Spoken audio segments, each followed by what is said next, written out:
믿는 도끼에 발등 찍혀버린 멍청한 선비.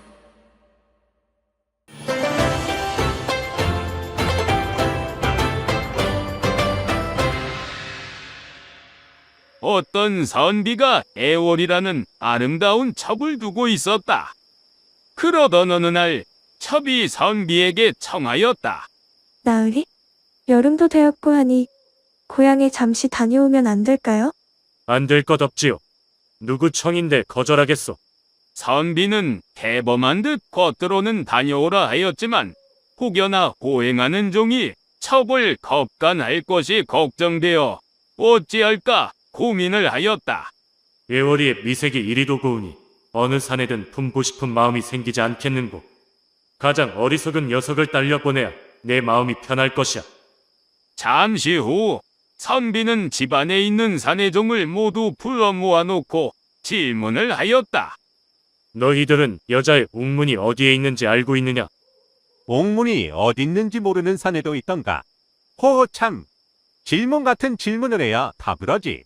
선비의 말에 종들이 피식피식 웃으면서 대답하지 않고 있는데 어느 종이 냉큼 대답을 하는 것이었다. 그건 양미간에 있는 것이죠? 곱게 쭈그리고 있는 것이 그것입니다요. 그 종의 말에 여기저기에서 한바탕 웃음이 터지기 시작하니 선비 또한 그 종의 우둔함이 마음에 들어 크게 기뻐하며 생각했다. 이 녀석이면 되겠어. 남녀 사이의 음사를 전혀 모르는 듯하니 호행을 보낸다고 해도 별 일이야 일어나지 않을 테지. 이 종은 어려서부터 선비의 집에서 일한 꺽쇠 녀석으로 겉보기에 어리석어 보이나 속으로는 은큼한 데가 이루 말할 데가 없는 녀석이었다. 이 사실을 알 리 없는 선비는 꺽쇠에게 첩을 호행하게 하였다. 꺽쇠 내 녀석이 작은 아씨를 모시고 고향집에 좀 다녀와야겠다. 불편하지 않게 잘 모시고 조심히 다녀와야 하느니라. 일이라도 생기면 내 녀석 목숨도 무사하지 못할 것이야. 네. 여부가 있겠습니까요? 제 천한 목숨이 뭐가 중한디요. 이 한 목숨 바쳐서라도 작은 아씨를 보호하고 지킬 거구먼요. 걱정하지 마셔요. 그렇게 작은 아씨와 꺽쇠는 채비를 갖춰 길을 나섰다. 그렇게 한두어 시간을 쉼없이 걷다 보니 더운 여름 땡볕에 말도 지친 듯하고 꺽쇠도 힘겨워하는 모습에 작은 아씨가 말하였다. 조금만 가면 큰 냇가가 나오니 거기서 잠시 쉬어 가도록 하자꾸나. 하루를 꼬박 가야 하니 말에게도 물 좀 먹이도록 하거라. 네, 마님.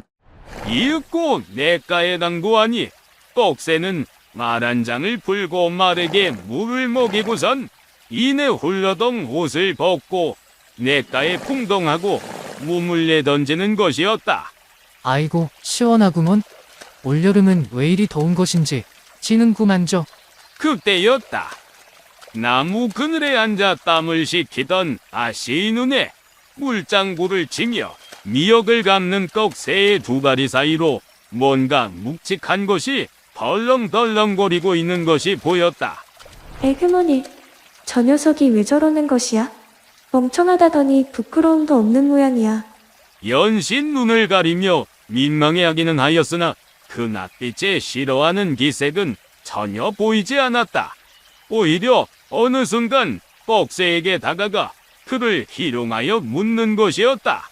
너는 양다리 사이에 고기로 된 막대기 같은 것이 있는데 그게 대체 무엇이더냐? 이에 꺽쇠가 자신의 물건을 쑥 들어올리면서 대답하였다. 처음에는 혹부리같이 작아 걸리적거리지도 않던 녀석이었습죠. 근데 점점 도단하는가 싶더니 지금은 이렇게 커져 덜렁거리니 거추장스럽기 짝이 없습니다요 그려. 어디다 써먹을 때도 없고 말입니다요. 그러다 저비에 거대하고 실한 꺽쇠의 약물에 홀딱 반했던 나머지 수작을 부리기 시작하였다.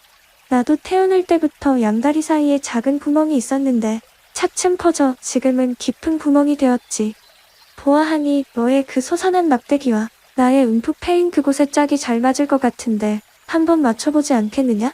그 말에 꺽쇠가 속으로 해제를 부르며 생각하였다. 마님, 여지껏 내 물건에 안 넘어온 여인네들이 없습죠. 오늘 애월 마님도 매운 맛 좀 보실 거요? 그러더니 해벌쭉 웃는 얼굴로 작은 아씨에게 말하였다. 그려요 그럼 짝이 맞는지 어디 한번 해봐요. 그렇게 그 둘은 서로의 물건에 짝을 맞추며 격렬하게 우누지락을 나누기 시작하였다. 한편 선비는 어리석은 종에게 첩을 호행하는 일을 맡기긴 하였으나 그래도 마음이 놓이지 않아 몰래 그들의 뒤를 밟고 있었다. 어느새 그들을 쫓아 산중턱에 이르렀을 때였다. 때마침 냇가에 무수히 자란 풀숲 사이로 어렴풋이 애첩과종의 수상쩍은 움직임을 본 것 같은지라 급히 산을 내려가며 소리쳤다. 꺽쇠 내 이놈. 지금 무슨 짓을 하고 있는 것이냐? 내 이놈 거기 딱 있거라. 격렬하게 우누지락을 맛보고 있던 작은 아씨와 꺽쇠는 선비의 갑작스런 등장에 놀라 순간 어찌할 바를 몰랐으나 이내 꺽쇠가 손으로 아씨의 입을 살짝 틀어막더니 귓속말로 그녀를 진정시키기 시작하였다. 마님, 걱정하지 마시고 이놈만 믿으십시오. 그냥 제가 하는 대로 가만히 계시면 됩니다요. 아유, 이게 무슨 날벼락이냔 말이다. 꺽쇠 너만 믿는다. 그렇게 작은 아씨를 안심시키고선 자신의 주머니 속을 더듬더니 송곳과 노끈을 꺼내 작은 아씨의 소중이를 꿰매려는 신용을 하기 시작하였다. 때마침 이들 앞에 나타난 선비가 그 광경을 보고 꺽쇠에게 꼬디져 물었다. 지금 무엇을 하고 있는 것이야?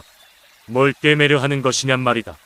그러자 꺽쇠가 해벌쭉 웃는 얼굴로 선비를 바라보며 천연덕스럽게 말하였다. 아씨집에 가려면 이 개울을 건너야 하는데 깊이가 상당하지 뭡니까요?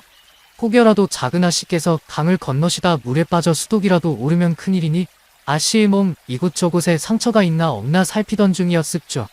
그런데 마침 아씨 배꼽 아래 몇이 되는 곳에 한치 정도의 구멍이 있어 혹여나 물이 들어갈까 겁이나 지금 곧 그것을 꿰매려고 하는 중이었습니다요.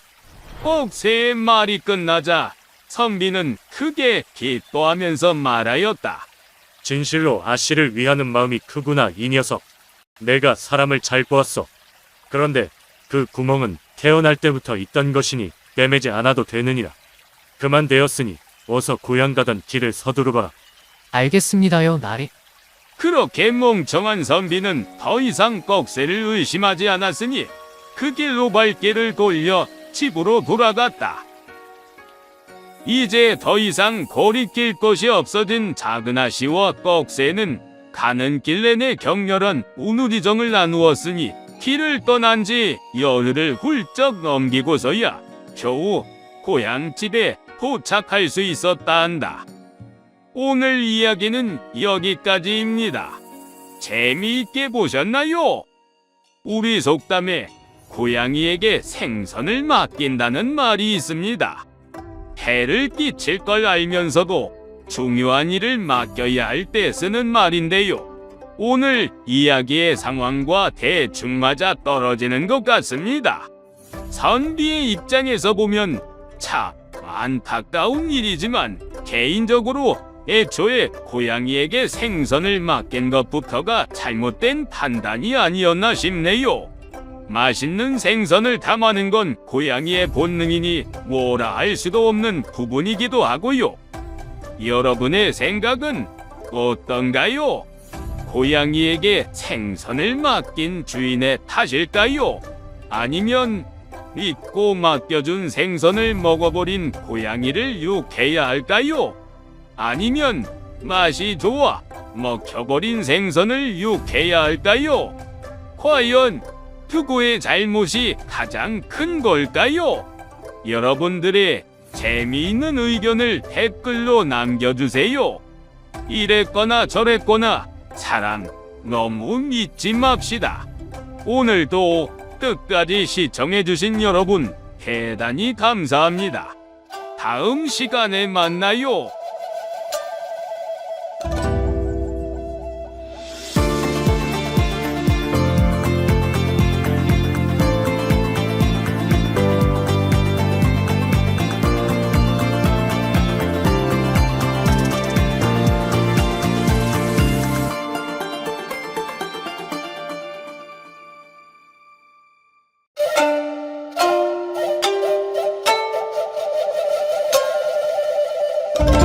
뼈를 녹여주는 나그네의 놀라운 정책.